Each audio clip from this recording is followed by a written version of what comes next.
নমস্কার বন্ধুরা, আশা করি আপনারা সবাই খুব ভালো আছেন। বলুন তো এটা কি রান্না করছি?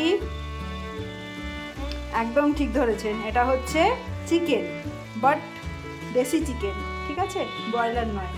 তো আজকে দাদার ইচ্ছে হলো দেশি চিকেন খাবে, তাই জন্য নিয়ে এসছে দেশি চিকেন। দেখুন একদম কষানো চলছে।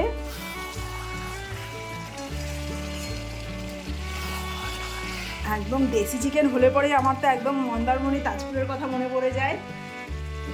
ওখানে গেলে পরে গরম গরম রুটির সাথে বা ভাতের সাথে এই দেশি চিকেন কষাটা এত ভালো লাগে, মানে আমরা গেলে পরে তো ওখানে গেলে খাবোই। তো দেখুন কেমন হয়েছে, আপনারা এই কমেন্ট করে জানাবেন, ঠিক আছে।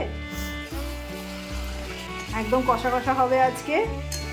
আজকে সানডে বলে কথা না, সানডে মানে মাংস হবে না, এটা বাঙালির বাড়িতে এটা ব্যতিক্রম প্রায়। এটা একদম মানে ভাবাই যায় না যে সানডেতে আর বাঙালির বাড়িতে মাংস হবে না।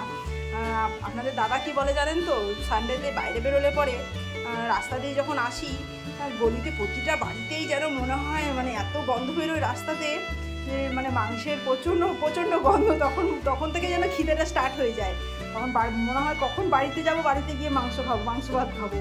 তাই বলে কি সারা সপ্তাহ খায় না, সারা সপ্তাহ খায়, কিন্তু তাও সানডেতে যেন মানে সেই চিকেন হোক মাটন হোক করতেই হবে। ছেলে মেয়েও বলবে, আর তার সাথে আপনাদের দাদা তো আছেই, ঠিক আছে। তো আজকের জন্য এতটুকুই। ভালো লাগলে অবশ্যই লাইক করবেন এবং কমেন্ট করে জানাবেন আপনার এক্সপিরিয়েন্সটা। দেখা হচ্ছে নেক্সট ভিডিওতে।